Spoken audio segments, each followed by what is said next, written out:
Welcome to my channel, Sella Buzz. At 78, Sally Field finally talks about James Garner. Sally Field was born Sally Margaret Field on November 6, 1946 in Pasadena, California.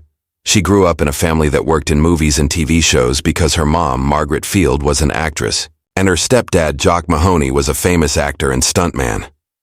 From when she was little, Field got to see how movies and TV shows were made.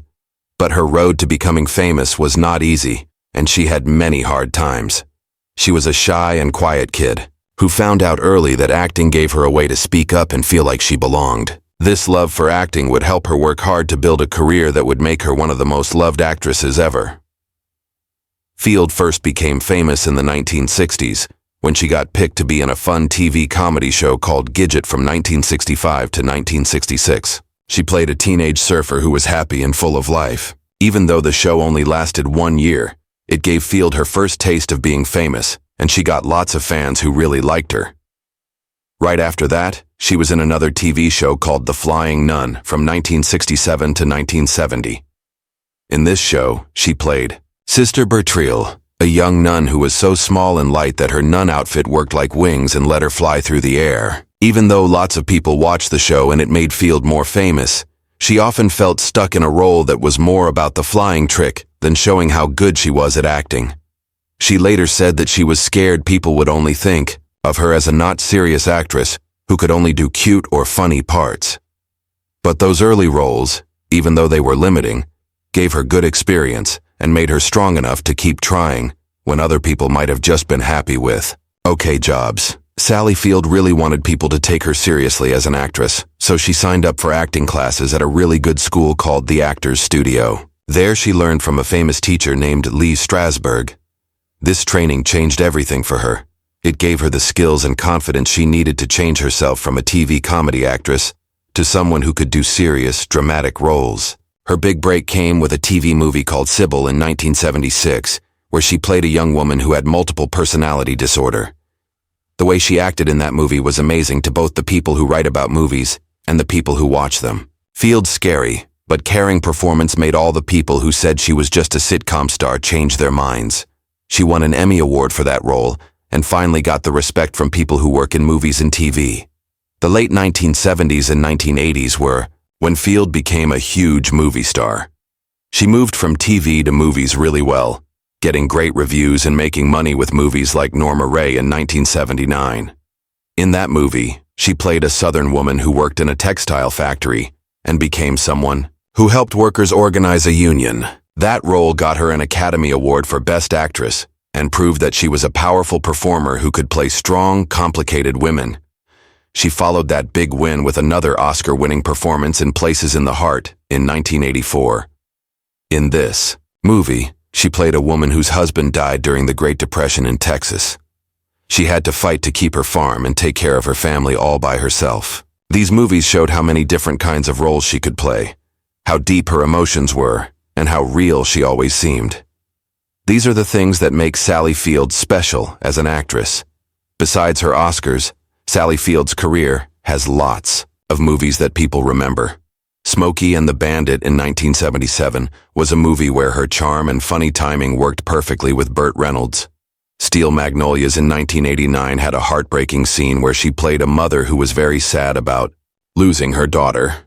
That scene is still one of the most remembered moments in modern movies. Mrs. Doubtfire in 1993 showed her being warm and funny as a loving mother who worked alongside Robin Williams. Forrest Gump in 1994 had her playing Gump's smart and loving mother in a role that became famous all over the world. Every project showed that she could easily move between funny movies and serious movies, between light scenes and intense scenes. In 1996, she started directing when she made her first TV movie called The Christmas Tree.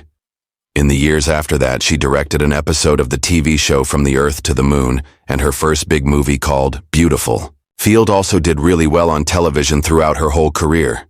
Many years after Sybil, she won another Emmy Award for her work on the show ER, and then again for playing the mother Nora Walker in the popular series Brothers and Sisters. From 2006 to 2011, these projects proved that she was still important and talented, even as the movie and TV business changed around her. Her most recent movie roles include playing Aunt May in the superhero movie The Amazing Spider-Man and playing Mary Todd Lincoln in the historical drama movie Lincoln. She was going to play Aunt May again in the Spider-Man sequel that was supposed to come out in 2014.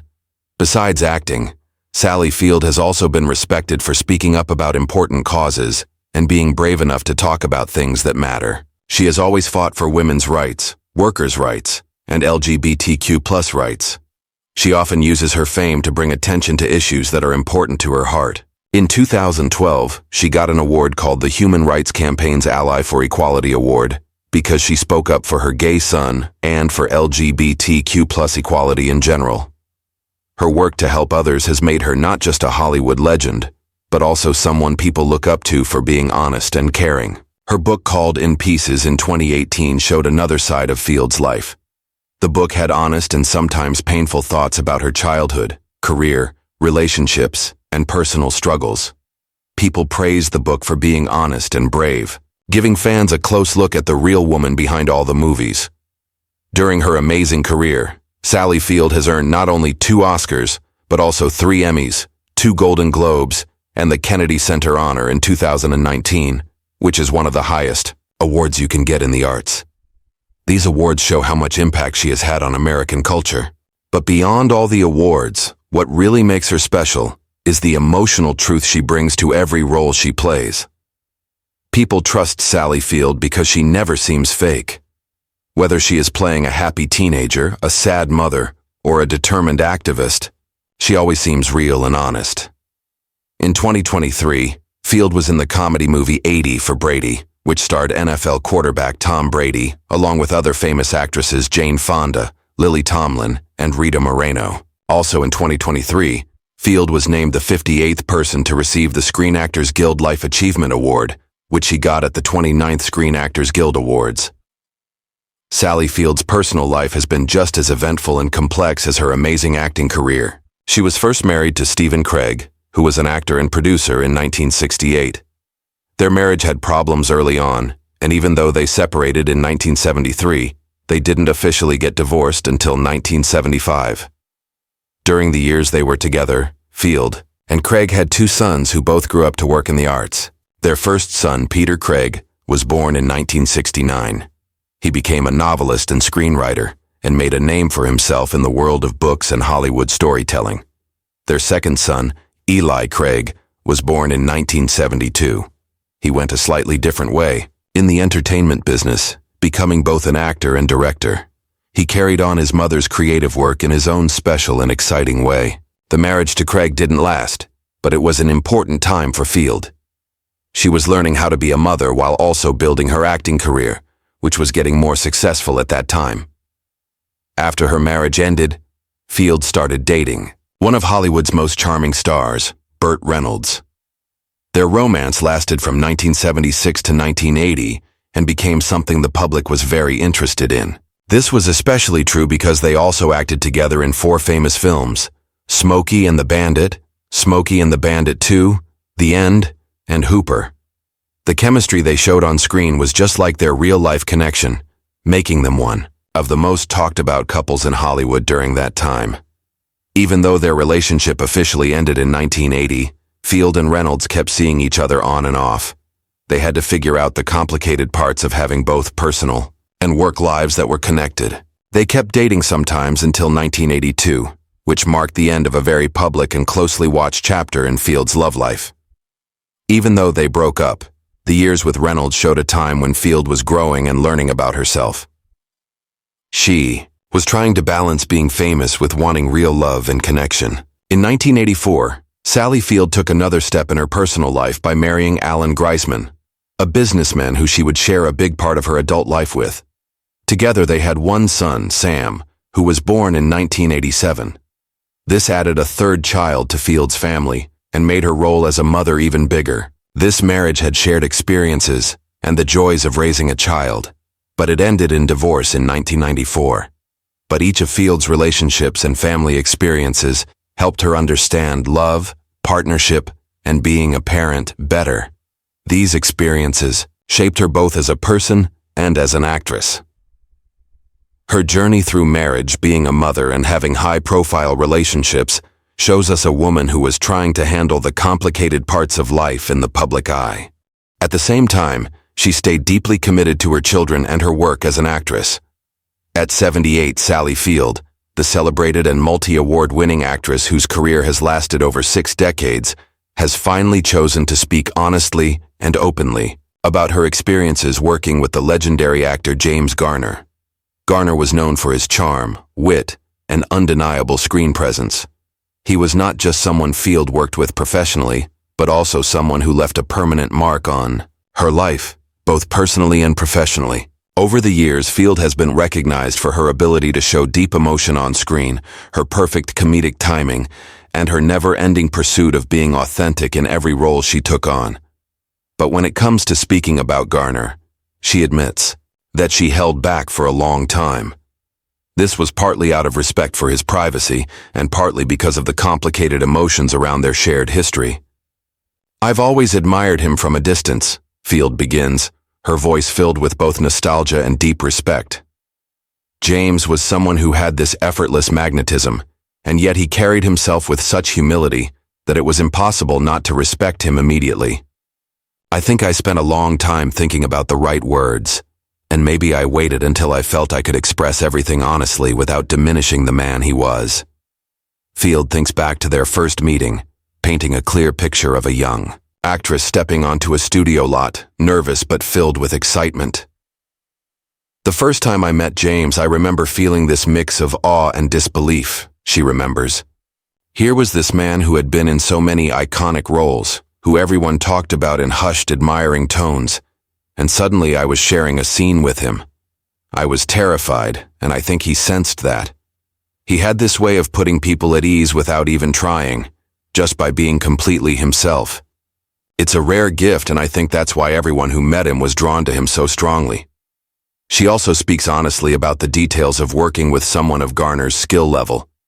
On set, James had this rhythm, this natural understanding of timing and emotion that made it feel as though every scene was alive. He was generous as an actor, never trying to overshadow anyone, always lifting the scene to the best it could be. That kind of generosity is rare in Hollywood, and it's something that stayed with me all these years.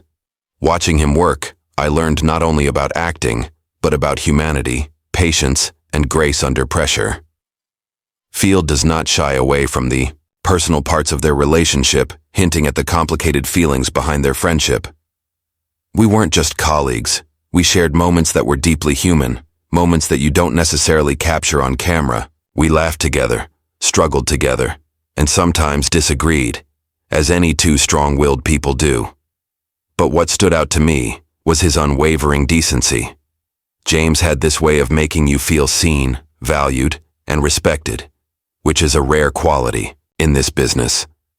I've thought about it often, and I realized that part of why I waited to speak openly was because his presence in my life was so meaningful that I didn't want to risk simplifying it with words too soon."